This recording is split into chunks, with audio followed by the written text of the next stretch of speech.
Guten Morgen, meine Lieben. Guten Morgen. Schön, dass ihr da seid. Wie schön ist es doch, dass wir uns heute wieder an die Wahrheit erinnern können, an das Licht des Himmels, an diese ewige Wahrheit, die sich nie verändert. Wie glücklich können wir uns schätzen, dass wir eine Alternative kennen in unserem Geist, die sich nie verändert, die nicht der Zeit unterliegt, den Veränderungen unterliegt, der Wahrnehmung dieser schnelllebigen Welt unterliegt. Mir ist es heute in der Nacht so ein Gedanke in den Sinn gekommen, wie glücklich kann ich mich doch schätzen, dass ich wirklich das Licht erfahren kann, dass ich Zugang zu dem Licht habe in jedem Moment und dass die Wahrnehmung nicht mehr der entscheidende Faktor in meinem Geist ist. Diese Welt, diese Wahrnehmung von der Welt, die sich ja ständig verändert, die ständig wechselt und wo ich die ganze Bandbreite habe von ich fühle mich himmelhoch jauchzend und zu Tode betrübt. Ich fühle mich stark und im nächsten Moment fühle ich mich ganz verletzlich und schwach. Ich fühle mich, ja, ich weiß schon, was ich tun muss. Und im nächsten Moment habe ich keine Ahnung mehr und fühle mich völlig hilflos. Ich fühle mich erfolgreich und gut. Und im nächsten Moment fühle ich mich als gescheitert an. Das ist doch unsere Welt. Das ist doch die Dualität, wo ich von einem Moment zu dem nächsten den Halt verliere,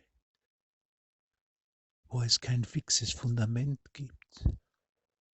So wie Jesus im Kurs sagt, ohne Fundament ist alles sehr unstabil. Diese Unstabilität, die habe ich schon 40.000 Jahre erfahren.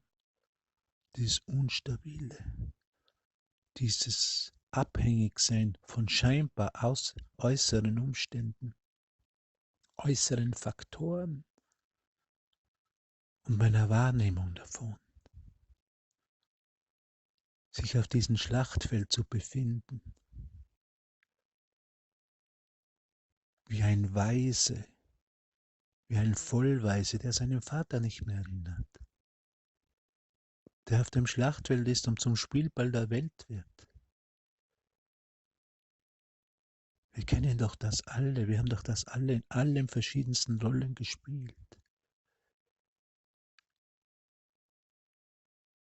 bis wir schließlich zu dem Punkt gekommen sind, wo wir gesagt haben, es muss doch was anderes geben.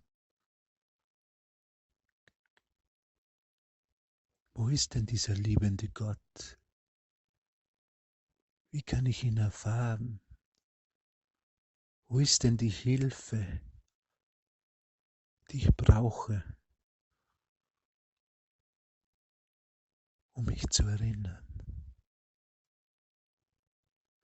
Wo ist denn dieser Jesus? Wo versteckt er sich denn, der mir gesagt hat, er wird immer bei mir sein bis zum Ende der Zeit? Was hat er gemeint bis zum Ende der Zeit, bis zum Ende der Wahrnehmung?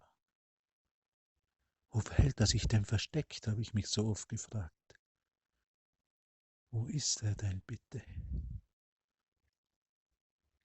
Ich sollte hier in dieser Welt irgendwie zurechtkommen, in dieser scheinbaren sinnlosen Welt.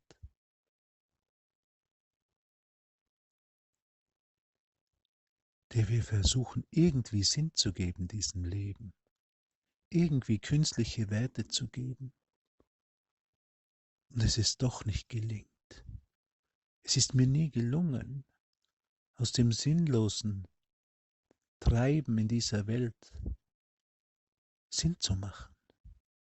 Ich habe es versucht, ich habe es mit ganzem Herzen versucht, aber es ist mir nicht gelungen. Und heute weiß ich, natürlich muss ich scheitern. Natürlich ist ein Traum, ist diese Welt dazu da, um zu scheitern. Und es ist nur eine Frage der Zeit. bis jeder erkennt, dass er hier scheitert, dass es hier keinen Sinn gibt, dass alles, was ich hier mache, vergänglich ist, dass meine besten Absichten nicht gut genug sind, dass das Menschsein spielen mich müde macht, verzweifelt etwas Sinn zu geben, was keinen Sinn ergibt. Was ist der Sinn des Lebens? Ich habe keine Ahnung.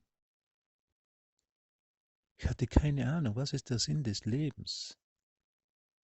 Eine Familie aufzubauen, Sicherheit hier zu finden, erfolgreich im Beruf zu sein, ein guter Mensch zu sein.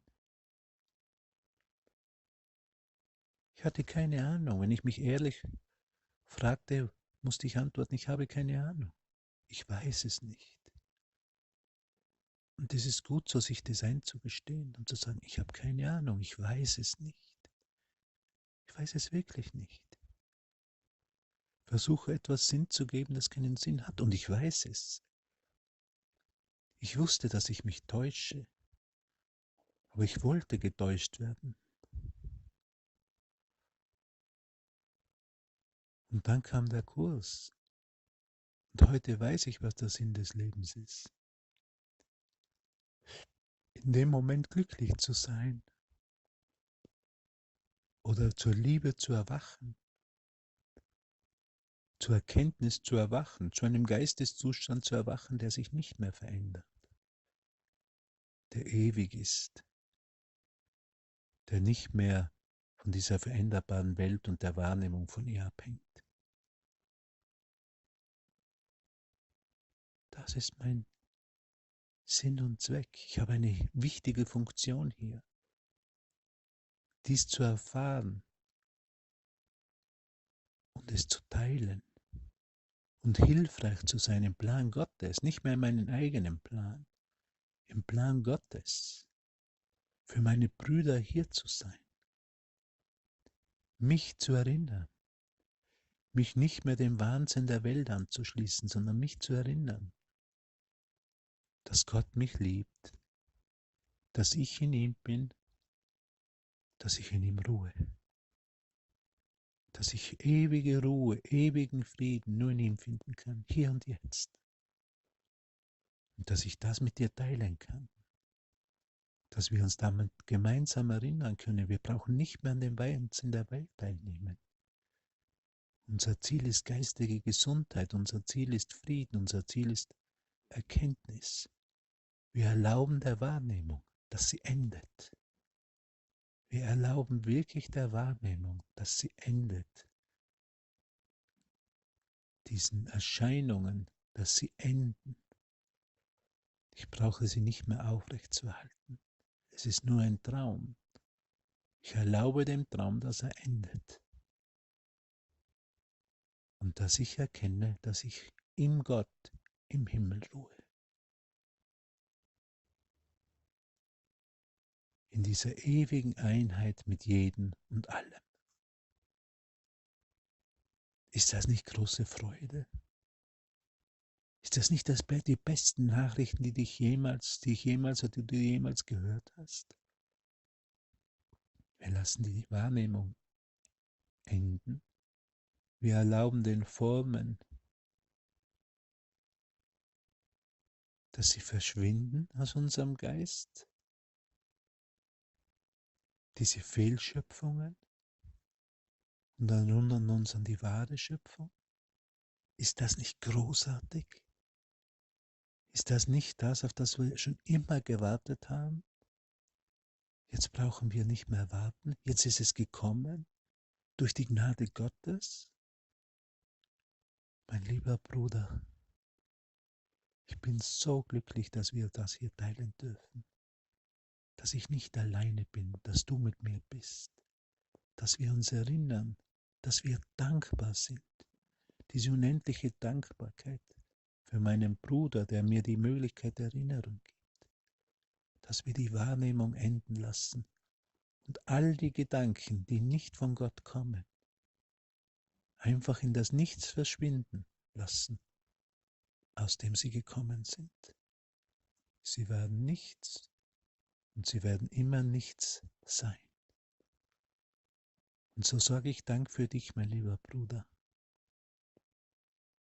Wir ruhen gemeinsam heute an diesem Tag in Gott und lassen die Wahrnehmung und die Erscheinungen enden. Danke, danke und ich fühle dich umarmt und wir sehen uns in einem Augenblick. Wir ruhen in Gott, in der Erkenntnis, dass nichts Wirkliches bedroht werden kann und nichts Unwirkliches existiert. Und darin liegt der Frieden Gottes. Danke, mein lieber Bruder. Ich liebe dich und umarme